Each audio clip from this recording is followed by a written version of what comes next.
Monday. 9 in the morning. Bayshore City. An autumn rain came down without warning.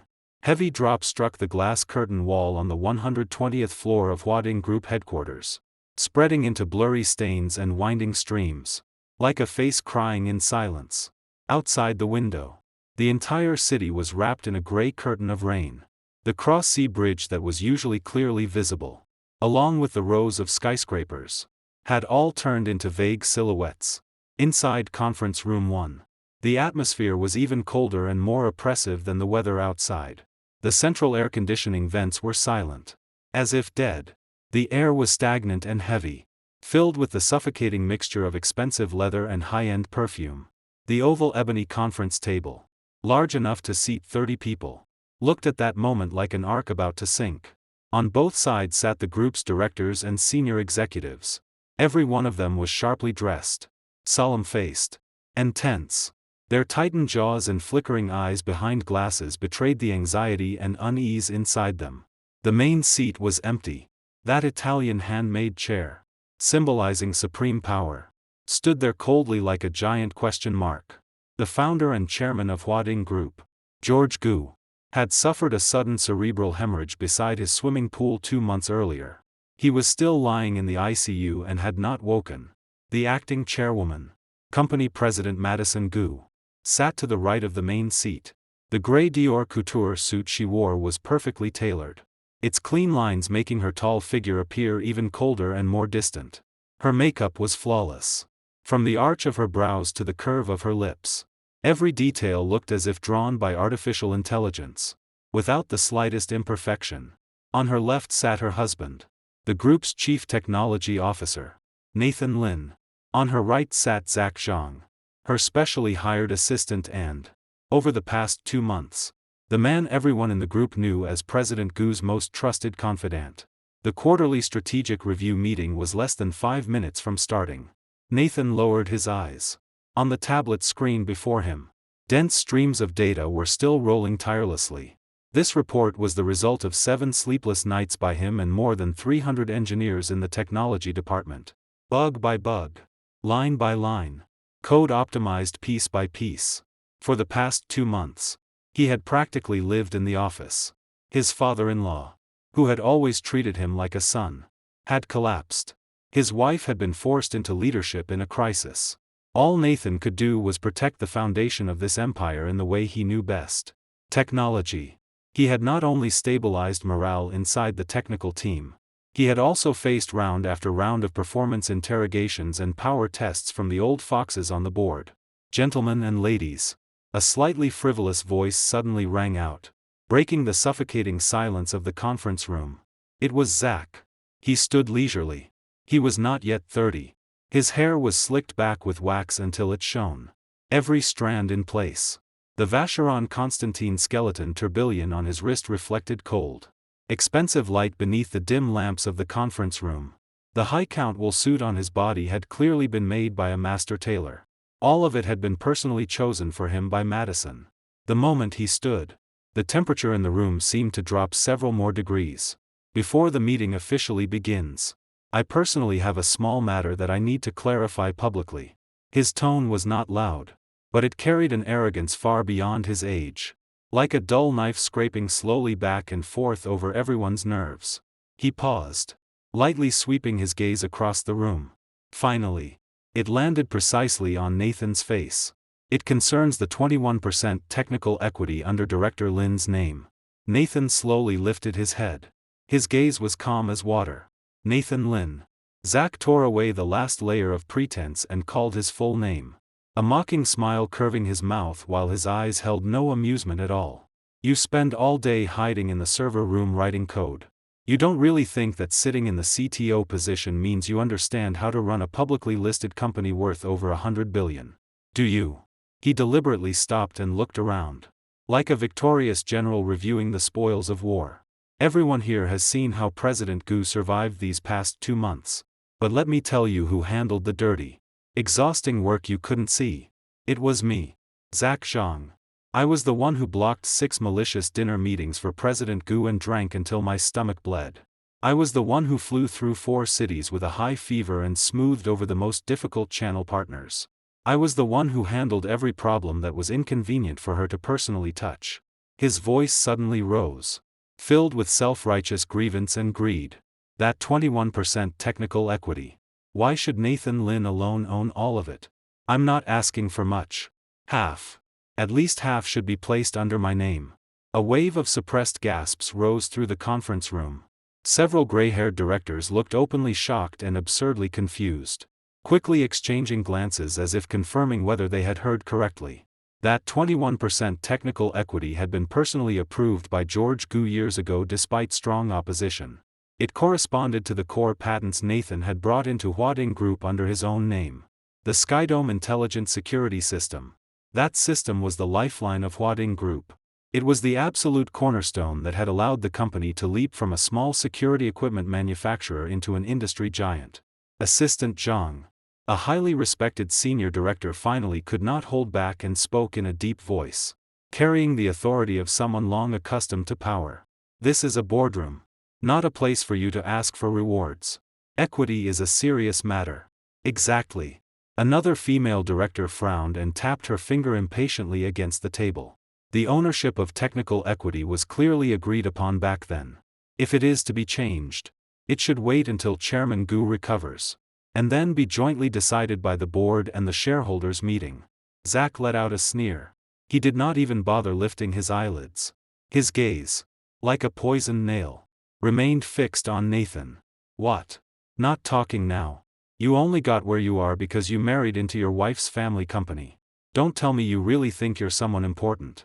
Nathan closed the tablet in front of him. The movement was very light. When the screen went dark, it reflected his thin, sharply defined face. Then he lifted his head. His gaze passed over Zach's shoulder and struck the woman beside the main seat like 2 precise searchlights. Madison was looking down, admiring her newly done nails. Dark green polish. Tiny diamonds arranged into delicate vine patterns. Under the light, they flashed with cold, fractured brightness. She did not look at Zach. She did not look at Nathan. It was as if this near-rupturing farce in front of her were nothing more than a dull silent film that had nothing to do with her. President Gu. Nathan spoke. His voice was not loud, but it dropped like a boulder into still water. The conference room became so quiet that everyone could hear their own heartbeat. Is this also what you want? Only then did Madison seem to wake from a dream. She lazily lifted her eyelids and looked at Nathan. There was no longer the warmth of the past in her eyes. No marital understanding. Only a superior, impatient scrutiny. As if she were looking at an immature subordinate who could not grasp the situation. Nathan, she said, her voice soft as a feather, yet carrying an undeniable command. Zach really has worked hard during this period. He has contributed a lot to the company. He needs some substantial incentive and a sense of security. Just divide half of the shares to him. Don't be so petty. Petty. The word left her mouth lightly, like dust being brushed from clothing. Under the table, Nathan's hand clenched suddenly into a fist. His knuckles turned bluish-white from the force, and his nails dug deep into his palm.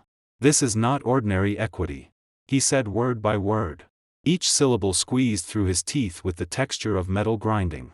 This is technical equity. Once divided, it means he will have veto power over all core technical decisions. So what? Madison suddenly laughed. The corner of her lips lifted into a beautiful yet icy curve. Zach is my person.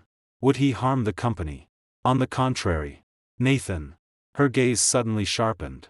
These past 2 months. Other than staying in your lab, writing your code, fixing your bugs, have you made any real contribution to the group's operations and management? Nathan stared at her. He stared at the woman he had loved since college. The woman he had chased for 4 years. His wife of 3 years. He looked at her as she, for the sake of another man, demanded in front of every director that he personally hand over the key to Huading Group's technical kingdom with one light sentence. Give him half. Madison Gu. This was the first time he had called her full name in such a formal setting. His voice was quiet, but like silent lightning. It instantly split open the frozen air of the conference room. Do you understand what you're saying? Of course I understand. Madison seemed to have been stepped on where it hurt. She slammed the table and shot to her feet. That exquisite face, always known for calm self-control, now twisted slightly in anger. She pointed straight at Nathan, her voice sharp enough to distort. "Give it to him. Don't you understand me? Or do you think I'm not the one in charge of this company now? Sign it. Now. Immediately. Don't let everyone laugh at our family. Our family."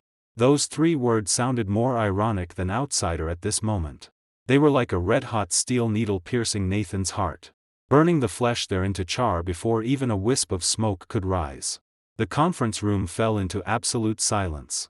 Everyone lowered their heads and stared at their noses, afraid to breathe too loudly and draw fire onto themselves. The corner of Zach's mouth rose uncontrollably. The smugness of a petty man's triumph almost spilled out of his eyes. He slowly walked to Nathan's side, pulled a document from his briefcase, and slapped it onto the table in front of Nathan. Technical Equity Transfer Agreement. The clauses were clear. The format was standard. In the transferee column were 2 characters, Zach Zhang. Transferred share, 10.5%. And on the final page, at the signature line, only the transferer's space remained blank, like a gaping mouth waiting for sacrifice. "Sign it, Director Lin." Zach bent down and leaned close to Nathan's ear. His voice lowered but filled with provocation and insult. "Don't be ungrateful." Nathan stared at the agreement. For a long time. Long enough for the triumph in Zach's eyes to grow thicker.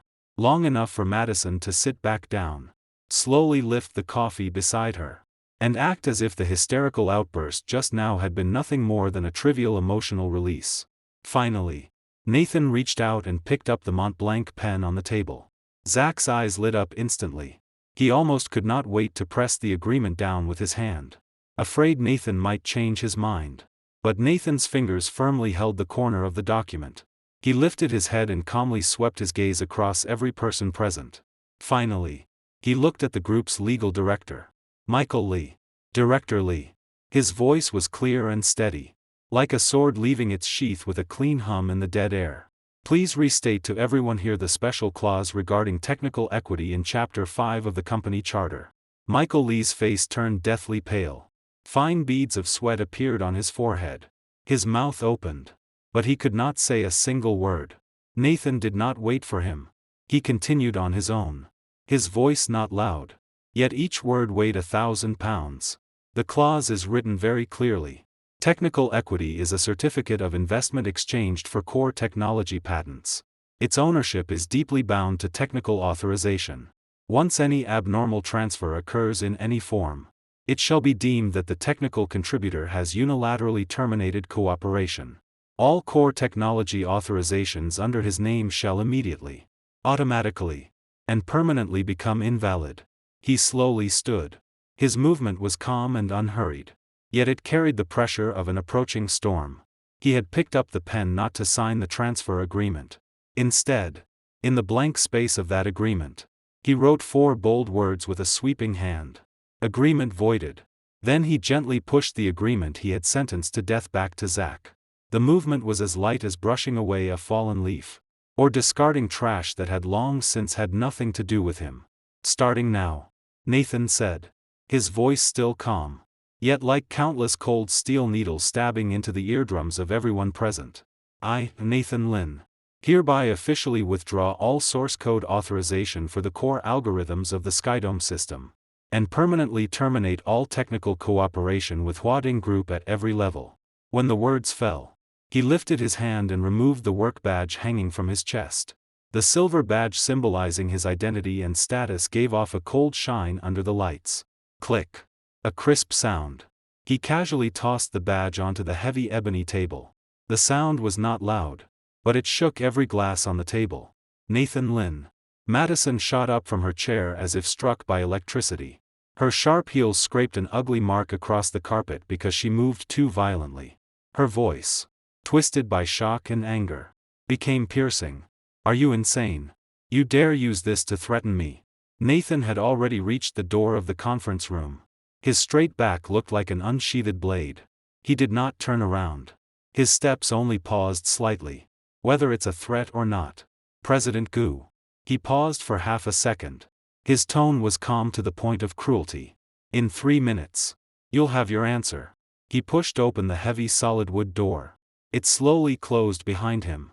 The sound of leather shoes striking the polished marble floor rang out unhurriedly and clearly. 1 step. 2 steps. 3 steps. Each step was like a heavy hammer, smashing into the heart of everyone inside the room. Inside, there was deathly silence. Time seemed frozen. For 10 full seconds. No one spoke.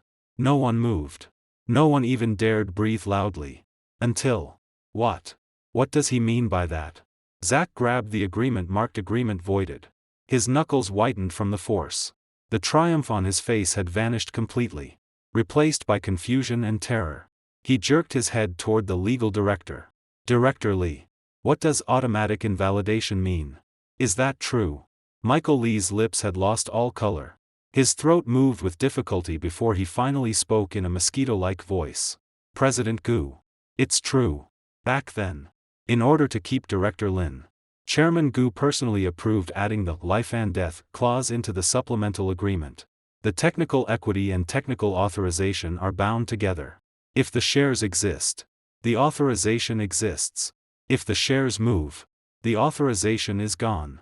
Then make him reauthorize it. Madison nearly screamed. Her newly done nails dug deep into her palm. Immediately. Tell him to come back and sign again. Michael lowered his eyes in despair. His voice was so low it sounded like a dream. The next clause of the supplemental agreement states that once authorization is terminated due to abnormal transfer, it is permanently terminated. If it is to be restored, the technical holder, that is, Director Lin himself, must voluntarily initiate a new authorization process. And, he swallowed hard before adding, the authorization fee must be commercially renegotiated based on the latest fair market value. What is the latest market valuation? A young director sitting at the far end asked in a weak voice.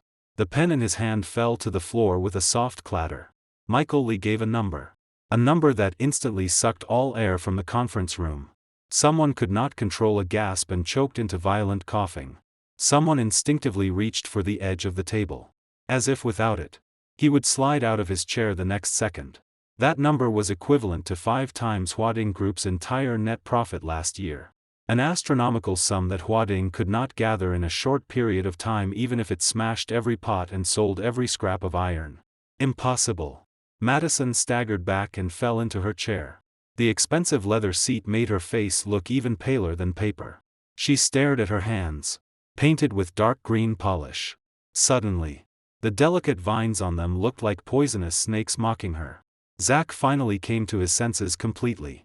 The color drained from his face in an instant, and his voice rose with a sobbing edge. Madison. Our Skydome security system, from hardware drivers to the cloud brain, was all written by him personally. All encryption keys, server interfaces, scheduling algorithms. Everything is in his hands. Before his words could finish, bang! The conference room door was shoved open from outside with almost the force of a collision. The technology department's operations director stumbled in, nearly crawling. His tie hung crooked. 2 buttons of his shirt had popped open. His forehead was covered in shining sweat, and he looked as if he had just been pulled out of water. His mouth was open. His chest rose and fell violently. In extreme fear and exhaustion, he could barely form a full sentence. President Gu. The servers. The server clusters. They're red across the board. All security terminals went offline within 1 minute. The customer service center phones have been blown up. In the few dozen seconds it took me to run up here, major complaints have already exceeded 500. Madison said nothing. Slowly, very slowly, she turned her head. Her gaze, like a malfunctioning camera, stiffly swept over every face in the conference room. Zack's bloodless lips, Michael Lee's trembling hands, the apocalyptic horror on the directors' faces.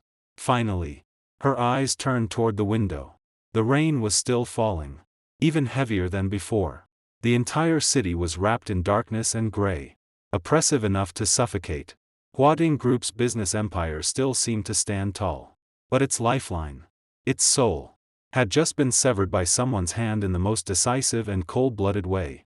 Suddenly, like a madwoman, she grabbed the custom bone china cup on the table and smashed it against the opposite wall with all her strength. Crash! The sharp sound of shattering porcelain exploded in the dead conference room like thunder. White fragments flew everywhere. Warm tea spilled across the floor, spreading into a dark, ugly stain on the expensive wool carpet. Nathan Lynn. That shrill scream tore through the air, carrying blood, unwillingness, and a complete loss of control and despair she had never experienced in more than 20 years of life. At that same moment, the president's private elevator in Huading Group Tower was descending smoothly. The floor numbers jumped one by one on the red LED display. Nathan Lynn stood alone in the center of the elevator, hands casually tucked into his trouser pockets, his gaze calmly watching the changing numbers. The phone in his pocket vibrated lightly. He took it out and glanced at the screen. A new message had arrived. It was from Madison Gu. Only one short line. "If you come back now, I can pretend nothing happened." He stared at that sentence for about 3 seconds. Then the corner of his mouth moved upward slightly, forming an almost invisible, icy curve. The smile was as faint as a breath of white mist on glass in a winter morning. It vanished instantly. He slid his thumb across the screen. The display went dark. No reply. With a ding, the elevator reached the first-floor lobby. The metal doors slid silently open. He stepped out. His handmade leather shoes struck the glossy black marble floor with a steady rhythm. He crossed the grand lobby more than 10 meters high. Above him, a massive chandelier made of tens of thousands of crystals spilled flowing light across his shoulders. He pushed open the heavy revolving glass door. A gust of cold wind mixed with rain struck his face, messing up the hair on his forehead and clearing his mind instantly. He took a deep breath. The air smelled of rain, wet earth, and something he had never smelled before: freedom. From the inside pocket of his suit, he took out another phone. A black phone with no logo, old-looking and plain. His fingers tapped the screen twice quickly, dialing a number he knew by heart. The call connected after just one ring. "It's me. We can begin." From the other end came a steady, respectful voice. "Understood, Mr. Lin. All members of the North Star Core project team are in position. All equipment at the new base has completed final debugging. We await your command at any time." Nathan hung up. He raised his head and looked one last time at the Huading Group headquarters behind him. That building, which had once carried all his youth, dreams, and love, now stood silently in the wind and rain like a huge beast. He narrowed his eyes slightly. Rain dampened his eyelashes. Then he turned around. Without an umbrella, he walked straight into the endless crowd and the rain-filled street. 1 step, 2 steps, 3 steps. His back was decisive and firm. From beginning to end, he never looked back once. The cold rain fell like countless thin needles, pricking his face with a faint numb pain. The wind rolled with rain and poured the damp smell of the city into his collar, making him shiver. He stood on the sidewalk outside Huading Group Tower. The paving stones beneath his feet were washed slick and bright by the rain, clearly reflecting his lonely yet upright figure. The phone he had just used was still in his hand. It was black, unbranded, with a matte shell. Its corners had been worn shiny from years of use, making it look like some old object kept for a long time. He carefully placed it back into the inside pocket of his suit. That pocket lay close to his heart, as if storing an extremely precious token. Then he took another phone from his trouser pocket. The latest flagship model. His main phone for the past 3 years. The instant the screen lit, a familiar smiling face appeared. Madison in a pure white wedding dress. In the photo, she smiled brightly and brilliantly, her eyes clear, her veil lifting gently in the sea breeze. Beautiful like a painting. This photo had once been the cure for all his exhaustion and trouble. The lock screen password was her birthday. He had entered it thousands of times, so often he could do it with his eyes closed. His finger swiped across the screen. Unlocked. He opened contacts. The top pinned contact was labeled, "My Queen," followed by a tacky, beating red heart. His finger hovered over that name for a moment. Not long, not short, Just enough for him to complete one deep breath and press all surging emotions back into the bottom of his heart. Then he tapped edit. Expressionless. He deleted the words "my queen" and replaced them with the cold name, Madison Gu. Then he deleted the beating red heart as well, along with all the humble love and all the vows he had once believed would last until the end of time. Save. The messaging app automatically popped up. In the pinned chat, Madison's message from 5 minutes ago still lay there alone. If you come back now, I can pretend nothing happened. High and mighty. As always. The tone of someone handing down charity. He scrolled upward, looking through older chat records. Last night at 11:30, she had sent, "I have to accompany Zach to dinner with several investors tonight. Sleep early. Don't wait for me." He had replied, "Okay. Your stomach isn't good. Drink less." After a long time, she responded, "Got it." Nagging.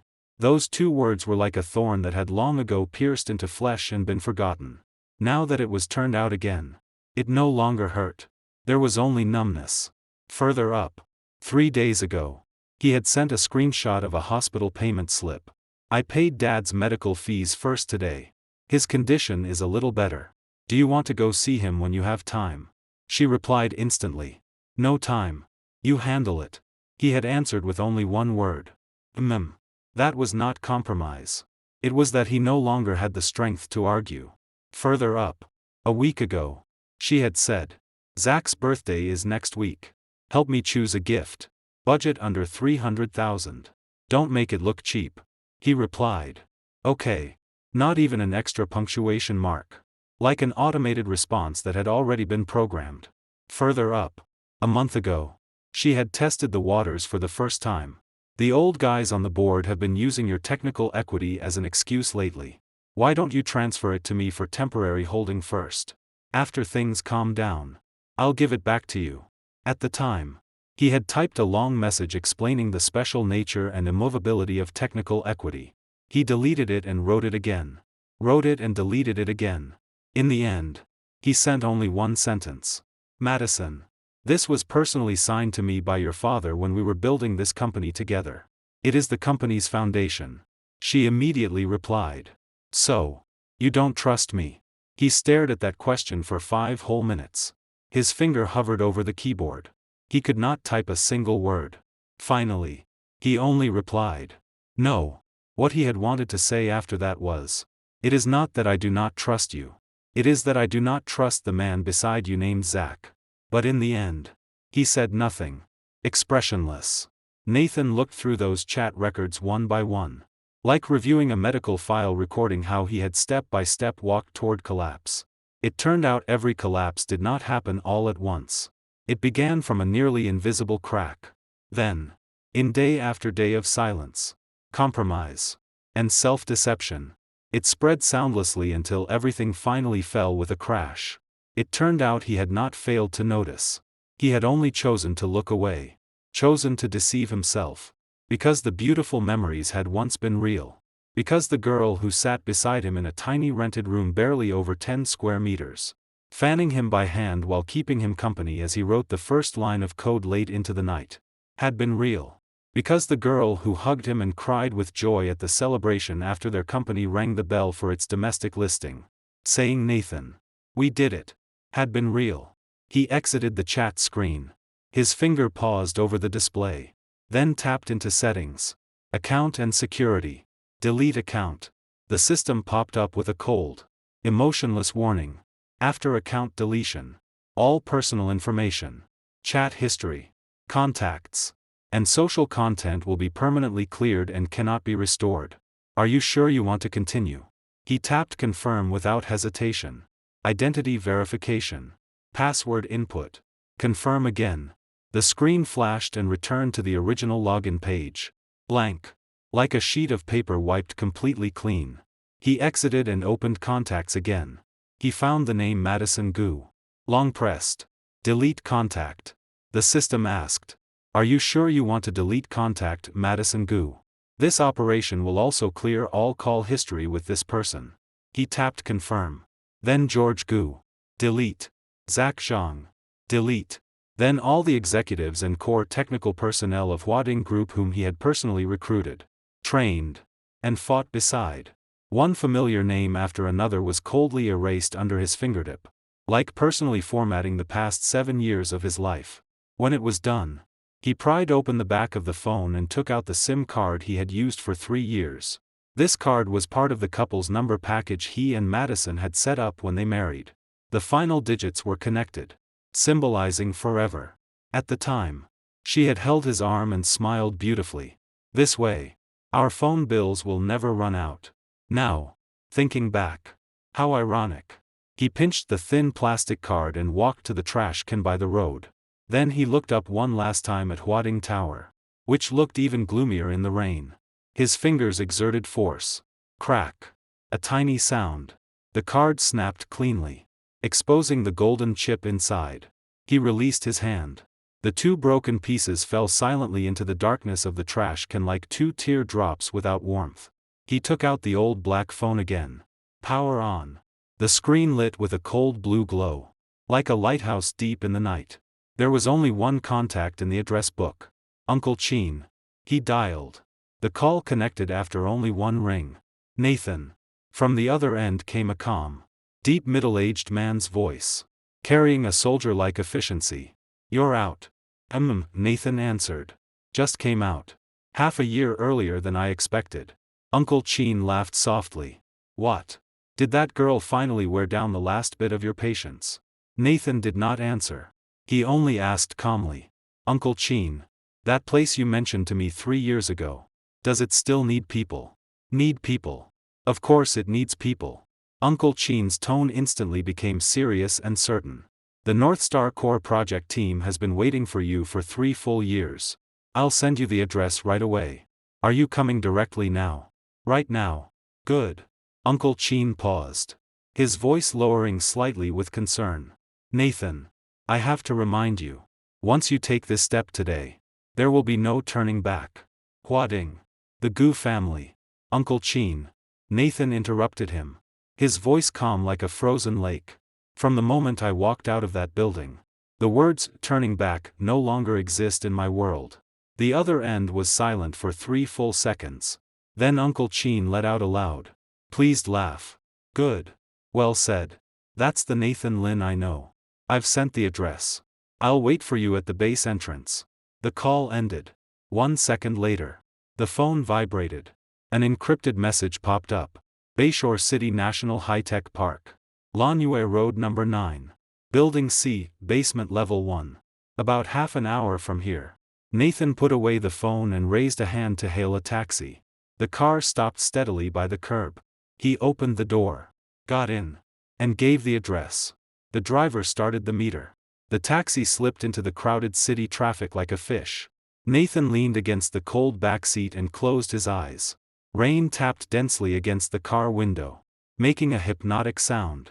His thoughts, however, drifted uncontrollably back into the past.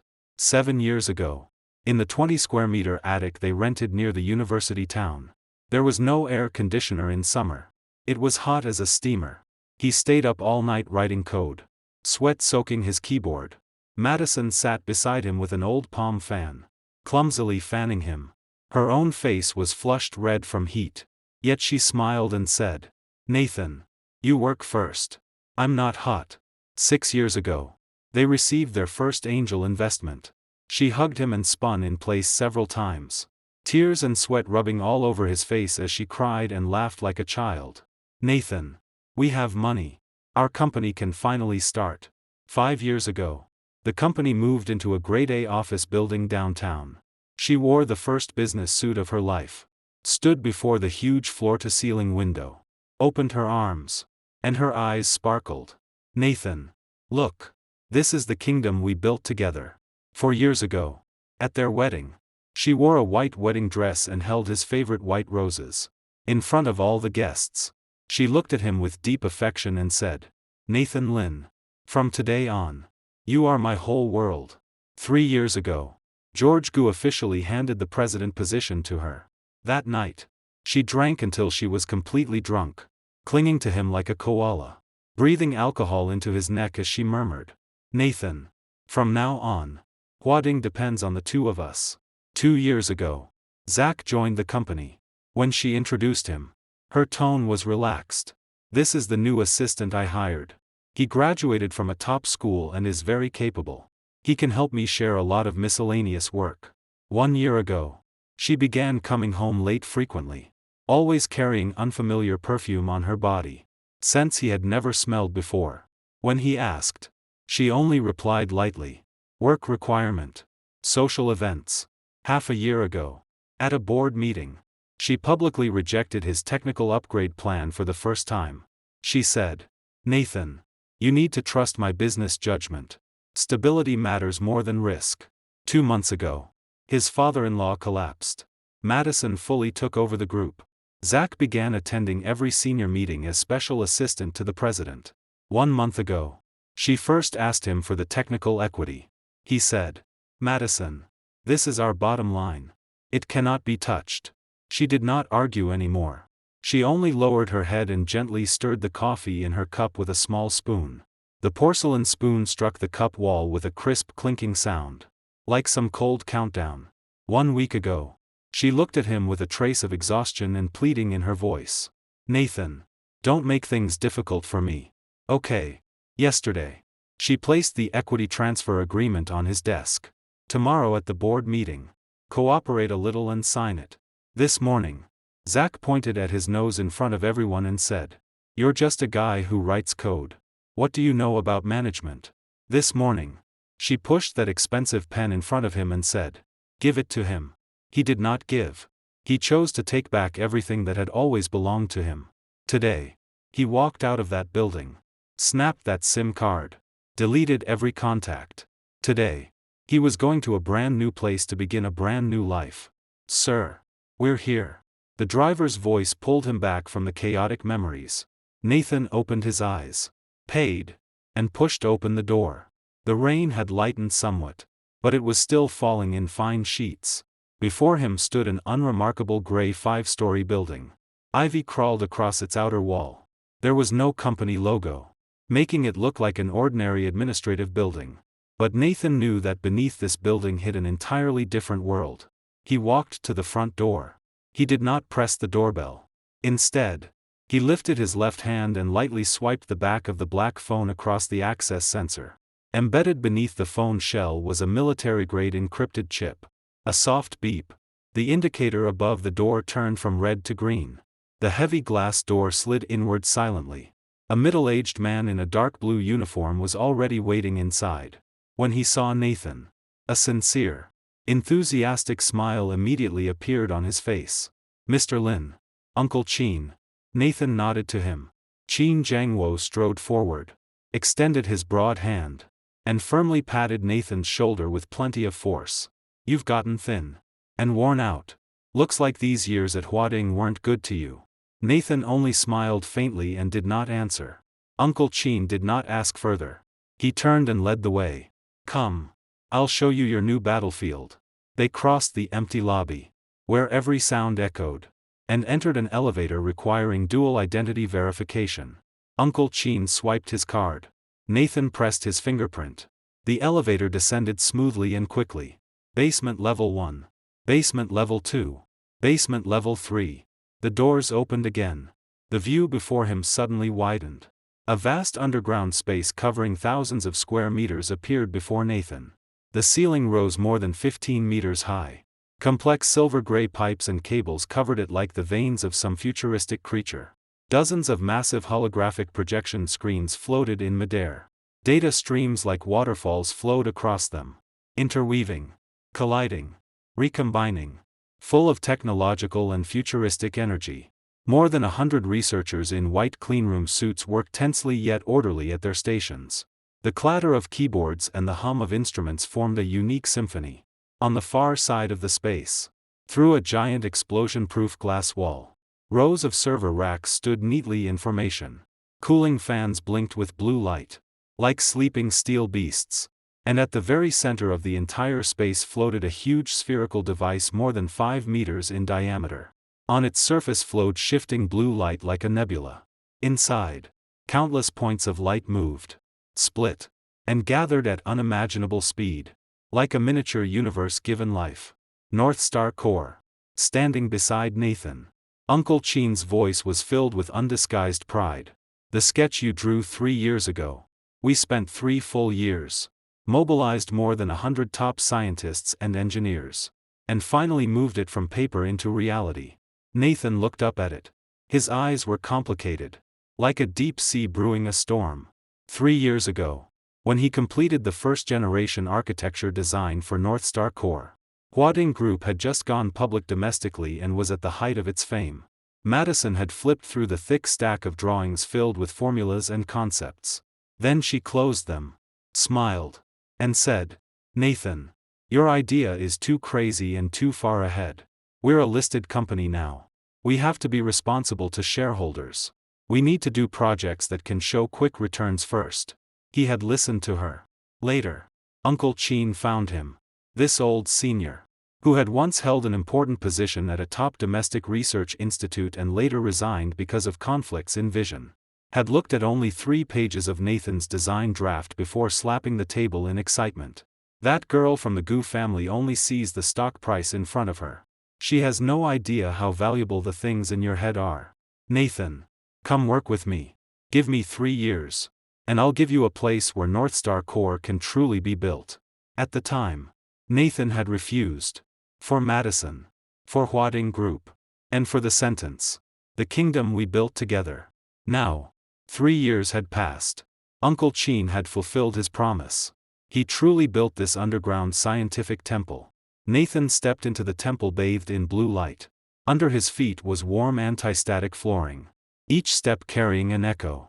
More than 100 researchers stopped working at the same time.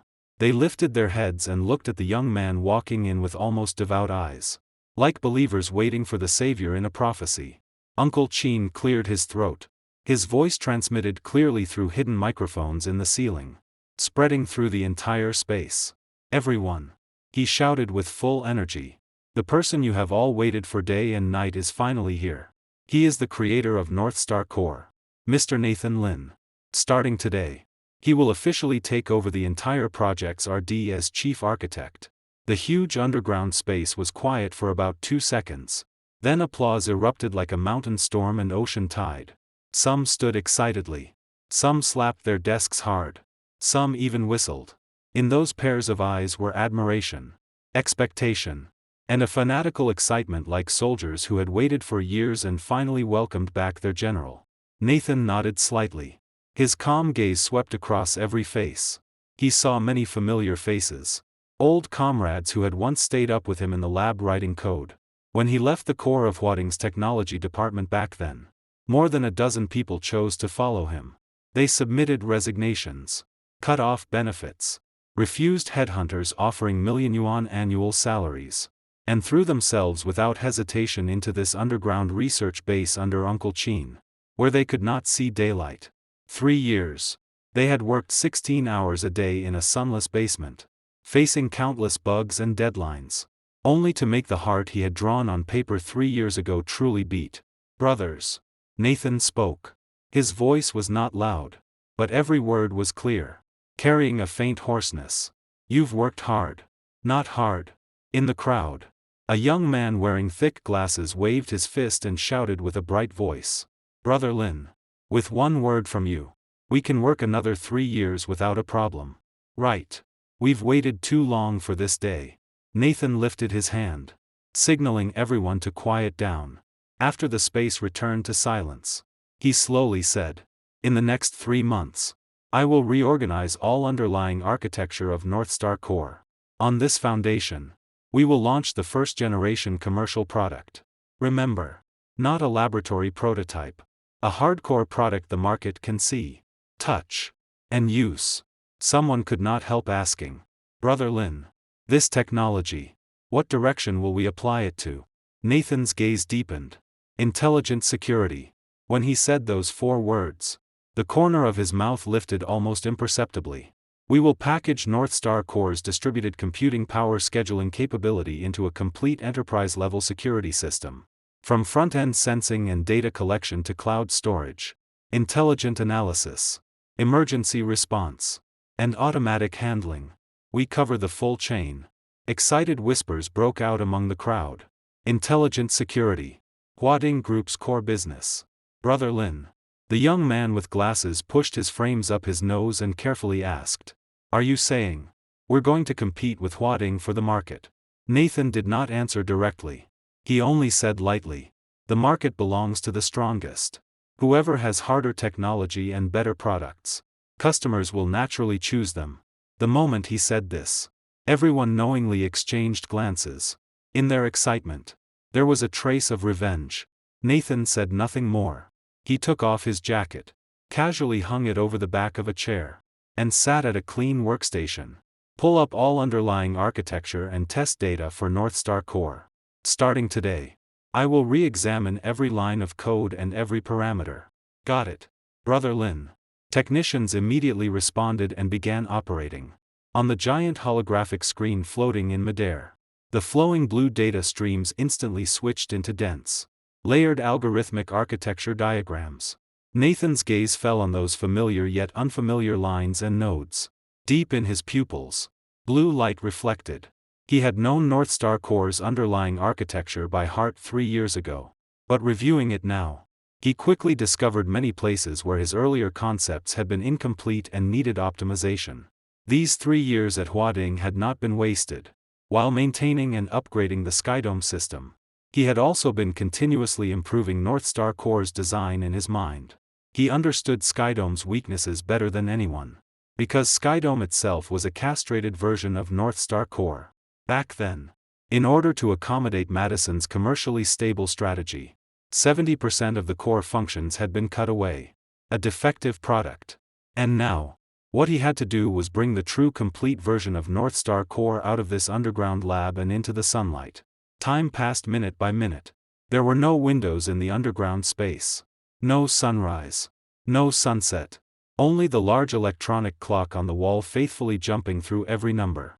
9 o'clock at night. Uncle Chin came to Nathan's side carrying 2 steaming bowls of beef noodles. "Take a break." He pushed one bowl in front of Nathan.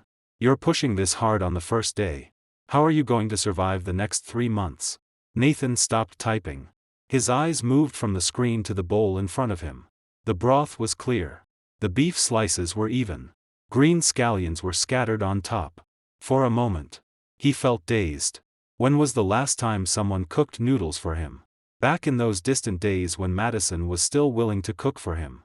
She always said, "Nathan, you're tired from coding. I'll make you noodles later." She entered the boardroom. Her net worth soared. And Huading prospered. The kitchen was left only to the housekeeper. Later still, they slept in separate rooms. When he returned late at night to that 300-square-meter mansion, even the housekeeper was asleep. Only a lonely motion sensor light remained in the living room. "What's wrong?" Seeing him lost in thought, Uncle Chin asked. "Nothing." Nathan pulled his thoughts back, picked up the chopsticks, and ate in large bites. Uncle Chin dragged over a chair and sat opposite him. As he ate, he casually said, "Huading exploded this afternoon." Nathan's chopsticks paused. Noodle broth dripped from the chopstick tips and spread into a small dot on the table. "After you left, Skydome collapsed across the board. They started emergency backup servers, only to discover that all backup nodes were locked to the primary node permissions you set. Their own technicians spent 6 hours trying and couldn't even log into the main console, let alone restore service." Uncle Chin's tone was flat, like he was reporting the weather. "That girl from the Gu family sent 3 people to find you. Calls even reached me. I blocked them directly." Nathan chewed his noodles and said nothing. "According to the people I planted at Huading." Uncle Chin lowered his voice, eyes carrying the delight of someone watching a good show. "At 4 this afternoon, their 3 largest clients, the ones contributing 60% of Skydome's external service revenue, officially sent legal letters. They demanded a written explanation and compensation for all commercial losses caused by the system outage. 2 of them have made it clear that if service is not restored before 8 tomorrow morning, they will unilaterally terminate their annual service contracts and pursue breach liability." Uncle Chin put down his chopsticks and tapped the table twice with one finger. "The total penalties added together. Roughly this number." Nathan lifted his eyes. Calm. 700 million. Uncle Cheen gave the figure. Interest flashing in his eyes. Is Huading's cash flow enough to pay? Nathan drank a sip of noodle broth and did not answer. But they both knew the answer. No. Far from enough. Huading Group had just over 200 million in liquid cash on its books. For the remaining gap, they would either have to sell assets or take bank loans. But banks always gave umbrellas on sunny days and took them back when it rained. This afternoon's upheaval had probably already spread through Bayshore's financial circles. Who would dare lend to Huading at this moment? Brother Lin. From far away, the young man with glasses suddenly shouted urgently. Look at this. Nathan put down the bowl and stood. On the young man's screen was a real-time trending search list. The top item was a shocking headline.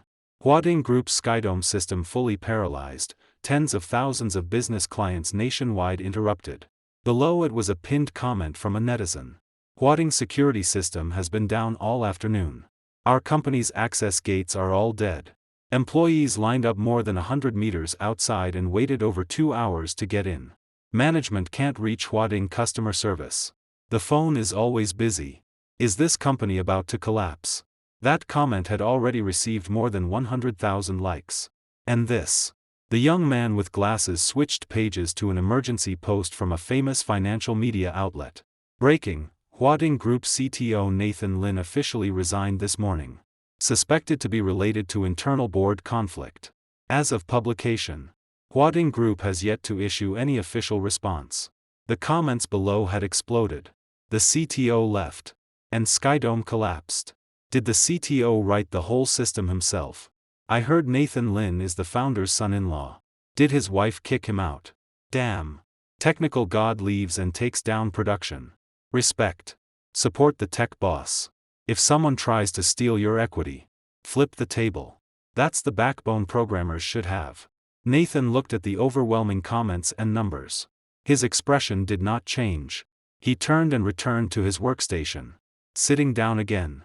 Keep working, he said. Finish the optimization plan for the first-generation product's underlying architecture tonight. The young man with glasses froze. Brother Lin. Aren't you going to watch what happens next with Huading? No time. Nathan cut him off. Tone indifferent. Their business has nothing to do with me anymore. 3 days later. Bayshore City. Huading Group headquarters. Inside the chairman's office. Madison sat in that Italian handmade chair. Before her lay a freshly printed report. Still warm from the printer. The red numbers on the report were. Every line declaring defeat. Skydome had been down for 3 days. Direct economic loss exceeded 120 million. 3 core clients had officially terminated contracts. Total penalties, 730 million. The group's stock had hit limit down for 3 consecutive trading days. More than 30 billion in market value had evaporated. And the most important item. More than 40 channel partners, large and small, had collectively demanded a compensation plan at that morning's joint meeting for losses caused by the technical failure. The total compensation demanded was no less than 500 million. President Gu, the CFO, stood in front of the desk. His voice shaking. The money on the books is already not enough to pay next month's salaries. Madison sat there without moving. She wore a dark green silk blouse. Her makeup remained exquisite. Lipstick applied with flawless precision. But beneath her eyes was a faint blue shadow. The mark left by 3 sleepless nights. Her fingers clenched the report tightly. Her knuckles turned white. The paper wrinkled under her grip. Where is Zach? She finally asked. Voice hoarse. Mr. Zhang. The CFO's throat moved. He went to Hong Kong on business. He said he was visiting investors there and looking for financing. Financing. Madison suddenly laughed. The laugh was quiet, carrying bone-deep sarcasm. What does he know about financing? He can't even write 1 decent page of a business plan. He went to Hong Kong to find whom? Those drinking buddies he met at banquets. The office fell silent. For the past 3 days, Zach had kept circling around her, patting his chest and guaranteeing that he had a way to fix the situation. He said he knew several major investors in Hong Kong. As long as he stepped in, several hundred million would arrive in minutes. At first, Madison had believed him. Now she did not. For 3 full days. Zach had not even provided the name of a single investor. Every time she asked, he said, "Still in contact. Progress is coming soon." President Gu. The CFO hesitated. Then spoke anyway. "There is something. I don't know whether I should say. Say it. Yesterday afternoon. Nathan Lin.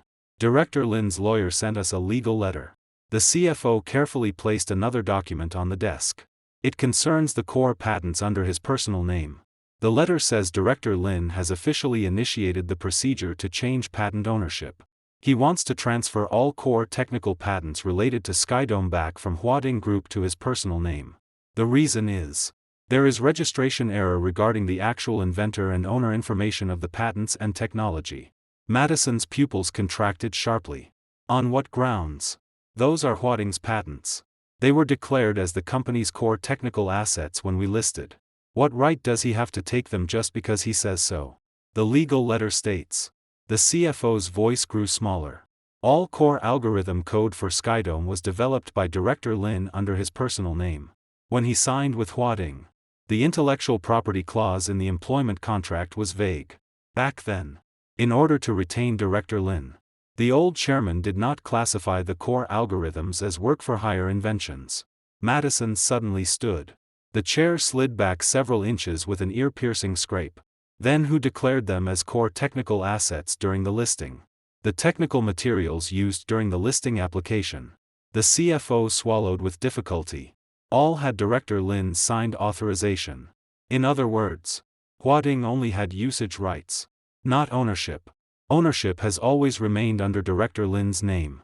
Madison stood there, chest rising and falling violently. She remembered now.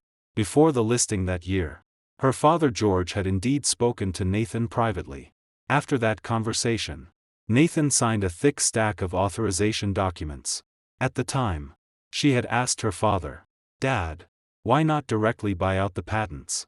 Her father said, "That child Nathan has a simple heart and only sees technology. If we buy everything outright, he'll lose motivation. Leave him something to hold on to. And he'll work even harder."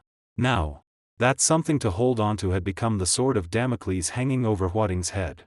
President Gu. "There is one more thing." The CFO almost forced himself to continue. "This morning, we received an official letter from the Technology Department of the Ministry of Industry and Information Technology. The letter says they are promoting a nationwide intelligent security system upgrade plan and publicly soliciting qualified technical suppliers. On the list, there is a company we have never heard of. North Star Security Technology Company. Limited. The legal representative is Qin Jiangwo. The technical chief listed is Nathan Lin." Madison's body swayed slightly. Qin Jiangwo. She knew him. That retired old expert who had highly praised Nathan's North Star Core proposal back then. After she rejected that project 3 years ago, Qin Jiangwo left the circle and vanished. So he had not disappeared. He had been underground, quietly turning Nathan's crazy concept into reality. Madison's voice was so hoarse it was almost inaudible. "Did they pass qualification review?" The ministry letter says. "The technical proposal submitted by North Star Security Technology Company Limited exceeds current national standards on all indicators and has been listed as a key recommended enterprise. Next Monday, they will officially participate in the bidding for Bayshore City's Smart City Security System. Bayshore City Smart City Security System. A government order worth more than 8 billion. It was Huading Group's #1 target for the year. For this project, Huading had spent half a year preparing. The early-stage communication expenses before the bid alone had exceeded 10 million. And now, her opponent was the husband she had personally driven out the door. Madison fell back into her chair. Suddenly, she felt cold. The office air conditioning was clearly at a comfortable temperature. Yet she could not stop shivering. "Call him," she said hoarsely. "Find Nathan Lin's phone number." President Gu. Director Lin changed his number. "The old one cannot be reached. We sent people to his previous residence. The house is already empty."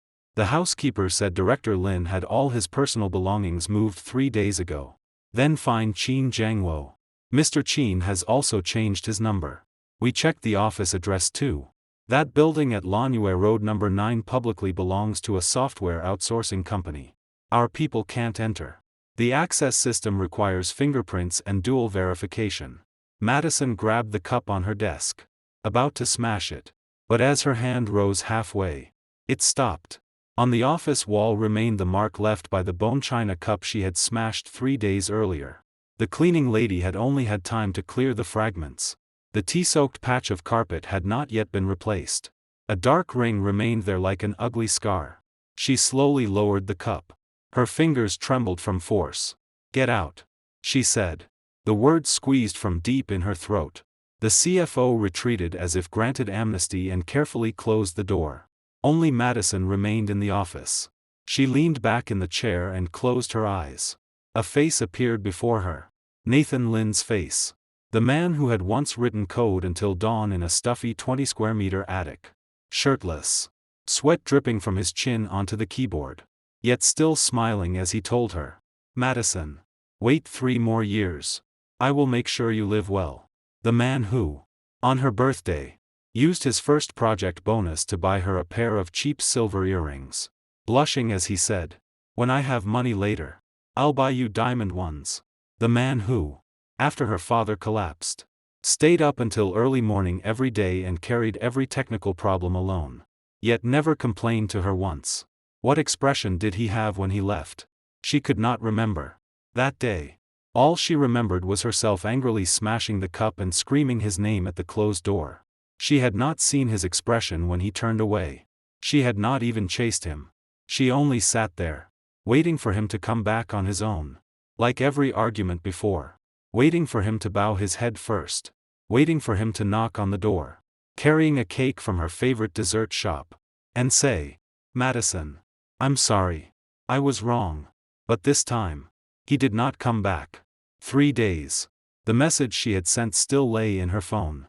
"If you come back now, I can pretend nothing happened." Sent at 9:14 a.m. 3 days earlier. No reply. No read receipt. Not even the little typing indicator that meant the other person was writing. It never appeared again. Madison stared at that message. Her eyes slowly reddened. She bit her lip until she tasted the metallic tang of blood. Nathan Lynn. In the empty office. She softly spoke his name. There was no hysteria left from 3 days earlier. Only an emotion even she could not clearly distinguish. Anger. Unwillingness. Regret. And a fear she was suppressing with everything she had. Refusing to admit. 1 week later. Monday. 9 in the morning. Bayshore City Government Bidding Center. Bid Opening Hall 2. Today was a big day. The Bayshore City Smart Security System Upgrade Project officially opened bids. Total contract value, $2 billion. Implemented in 3 phases. Phase 1 funding, $6 billion. An $2 billion cake had the entire intelligent security industry watching. As the local industry leader, Huading Group was determined to win. Over the past half year, Madison had personally visited the municipal government no fewer than 10 times. The vice mayor had received her twice. The relationships had already been cleared to a rather deep level. Everyone in the circle said this order was as good as Huading's. But no one expected a dark horse to charge out halfway. North Star Security Technology Company. Limited. A company founded less than 3 years ago. With almost no presence in the industry before this. But 1 week ago, an official letter from the ministry's technology department pushed it into the spotlight. The letter said the company's submitted technical proposal had been listed as key recommended, with all technical indicators comprehensively surpassing current national standards. The news shook the industry. Relevant personnel at Bayshore City Government held meetings overnight to reassess every bidder's qualifications. At this moment, Bid Opening Hall 2 was packed. Nearly 30 bidding company representatives sat on both sides of long dark conference tables. Some were publicly listed companies worth tens of billions. Some were long-established firms in niche fields. Some were startups with overseas technology backgrounds. The most eye-catching seats were the 2 directly facing the podium. On the left sat Madison Gu.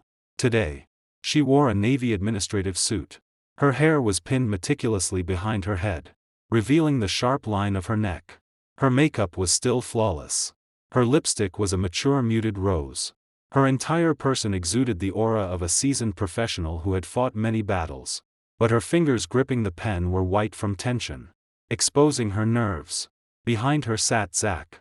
Zach wore an ostentatious white suit, his tie perfectly straight. But unease was clearly written across his face. He kept bouncing his leg, and the chair creaked under his movements, making the people beside him glance over repeatedly. Across from them was North Star Security's bidding team. The man in the middle wore a simple white shirt, sleeves casually rolled twice to reveal lean, clearly defined forearms. He wore no tie. The top button of his collar was undone. His whole presence carried an ease and certainty. Nathan Lynn. In front of him sat his personal laptop. The screen was lit, showing a presentation he would demonstrate himself. 3 months. In only 3 months, he had iterated the North Star Core prototype from concept into a first-generation product ready for mass commercial use. During these 3 months, he had slept fewer than 200 hours. He had lost more than 10 pounds. The shirt that had once fit perfectly now looked slightly loose on him. But in his eyes, there was no exhaustion. Only a light that had been suppressed for far too long and could finally burst out. On both sides of him sat Uncle Cheen and several core RD team members. Every one of them wore calm, confident smiles. 9 o'clock sharp. The head of the bidding committee walked to the podium, cleared his throat, and announced the official start of the process. This Bayshore City Smart Security System Upgrade project received 29 valid bids. Evaluation will use a comprehensive scoring system. Full score 100. Technical proposal accounts for 50%. Commercial quotation 30%. Enterprise qualification and past performance 20%. Now, bidders will present their on-site proposals in drawing order. Each presentation is limited to 20 minutes. Overtime will result in points deducted. The first to go on stage was one of the top 5 domestic security giants. Their plan was steady and conventional. Nothing particularly impressive technically, but strong in qualification and experience. The judges' expressions remained flat, giving a safe, mild score. 2nd, 3rd, 4th, until the 7th. Next, Huading Technology Group Company Limited. Madison took a deep breath and stood.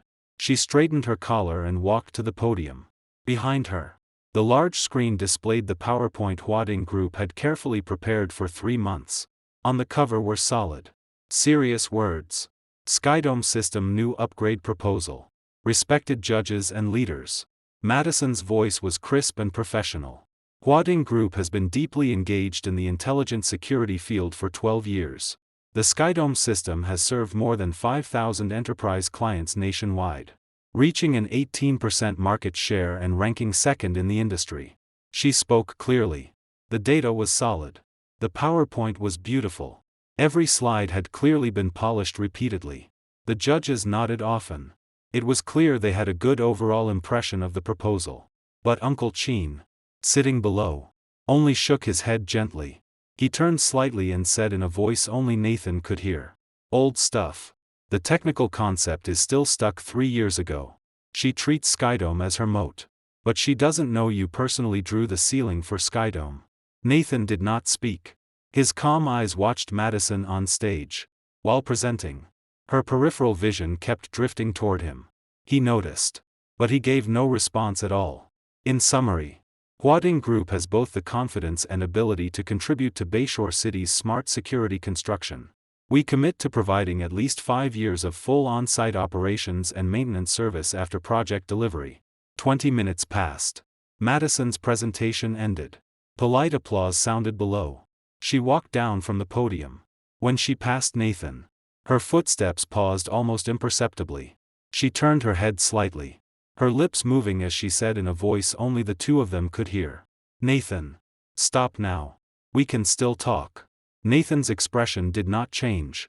He did not even turn to look at her. On the laptop screen before him, the first slide of his presentation shone clearly. A completely unfamiliar logo no one had ever seen before. 7 blue points connected into the Big Dipper. Below them, in strong handwritten characters, North Star Security.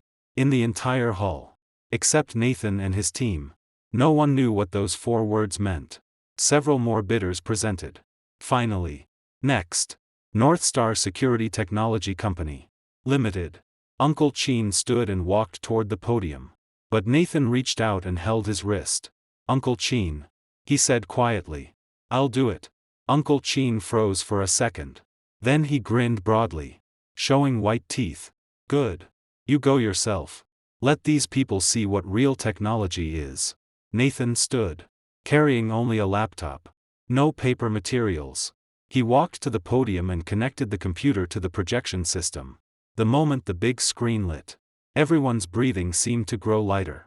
Because what they saw was completely different from every proposal shown before. It was not a static PowerPoint page. It was a real-time operating, three-dimensional dynamic demonstration system. On the screen, a miniature version of Bayshore City slowly rotated. Streets, buildings, bridges, tunnels, underground pipelines. Every detail precisely reproduced real geographic coordinates and structural layouts. Above the city model floated 7 blue points arranged in the pattern of the Big Dipper. Flowing light connected them, forming a flashing, constantly changing network covering the entire city. Respected judges. Nathan spoke. His voice was not loud, but it carried a steady penetrating force. What I am presenting today is not a proposal. It is a system that has completed all testing and can be deployed immediately. Its name is North Star. Whispers spread below. Completed all testing. Ready for immediate deployment. According to normal bidding processes, most companies only began development after winning a contract. To bring a finished product to the bidding stage meant either terrifying strength or madness. Madison sat below. Fingers clenched tightly around her pen. Her nails left deep marks in the plastic barrel. First, let's look at a comparison demonstration. Nathan tapped the keyboard. On the screen, a gray area appeared on the left side of the Bayshore model, labeled Traditional Security System. On the right, a pale blue glow appeared, labeled North Star System. Assume it is morning rush hour. Nathan clicked the mouse. In the gray area on the left, a red dot began moving, simulating a bus during morning commute. The bus status data updated slowly. Positioning accuracy fluctuated around 5 meters. Alarm response delay was obvious. On the blue side, the same scenario showed an entirely different picture. The virtual bus uploaded location data and status parameters at a frequency of 300 times per second. Positioning accuracy was compressed to the centimeter level, when the system automatically detected a slight deviation from the planned route. Within only 0.3 seconds, it issued an early warning signal while simultaneously activating a backup scheduling plan in the background. Where is the difference? Nathan asked once, then answered himself. The architecture of traditional security systems is based on local servers and limited bandwidth serial data processing. The North Star system uses a cooperative architecture of distributed cloud computing and edge intelligence terminals. A single node failure does not affect the whole. Data throughput is 47 times the industry average. System response time is reduced to 3% of the original level. A gray-haired judge could not help asking, Mr. Lin, you said this system has completed all testing. What was the testing environment? Nathan looked at him and answered calmly. Bayshore High-Tech Zone. Lanue Road No. 9. Basement Level 3. A full simulation environment ran continuously for 72 days with zero failure. If needed, I can demonstrate remote connection to real-time data on the spot. A wave of gasps passed through the hall. A full simulation environment. 72 days. Zero failure. What did that mean? It meant this system had already reached industrial-level maturity and reliability. In addition, Nathan tapped the keyboard again. The screen switched to a comparison table. Regarding cost, the initial deployment cost of North Star is about 15% higher than the industry average quotation. But its operation and maintenance cost is only 1/5 of traditional systems. Because North Star does not require a large-scale on-site operations team, most faults and anomalies can be handled through the system's own intelligent diagnosis and automatic repair mechanism. He paused and calmly swept his gaze across everyone present. Calculated over an 8-year overall operation cycle for Bayshore City's smart security system, North Star's total cost of ownership saves more than 40% compared with the industry average solution. The hall was silent for 5 full seconds. Then the government officials seated at the center of the judges' panel began applauding first. Mr. Lin. The official pushed his glasses up and spoke with clear appreciation. This proposal of yours is stunning. The 20-minute presentation time passed without anyone noticing. When Nathan returned to his seat, Uncle Chin said quietly, "Beautiful." Nathan only nodded slightly. His gaze did not look toward Madison even once. Across from him, Zach's face had gone completely white. He sat in his chair as sweat rolled down from his temples and dripped into his collar. He leaned toward Madison and said with a trembling voice, "Madison. His system seems way stronger than our Skydome." Madison did not answer. She only stared at the printed Huading bid book on the table. The two-word Skydome on the cover now looked especially glaring. Like a mouth laughing at her ignorance and short-sightedness. The morning presentation session ended. In the afternoon, the evaluation committee scored behind closed doors. At 6 in the evening, the results were announced. On the electronic screen in bid opening hall 2, a line of golden text slowly rolled out. Bayshore City Smart Security System Upgrade Project. Winning bid announcement. Winning unit, North Star Security Technology Company. Limited. Comprehensive score, 97.3. Huading Group. In second place. Had a score of 82.6. Nearly 15 points apart. In bidding systems, this was called a crushing victory. The moment the news spread, the entire intelligent security industry exploded. Countless calls came into North Star Security's temporary office area immediately. Headhunters, investment institutions, channel partners, media reporters. Every force surged in like a tide. But Nathan did not stay at the site for any interview. The moment the announcement appeared, he closed his laptop, stood, and walked out of the hall without looking back. Behind him, Uncle Chin blocked all reporters and consultants rushing forward. Nathan walked to the elevator and pressed the down button. The instant the doors opened, a burst of hurried high-heel steps sounded behind him against the marble floor. "Nathan Lin." Madison's voice carried a nearly imperceptible tremor. His steps stopped, but he did not turn back. "You." She stopped 3 steps behind him.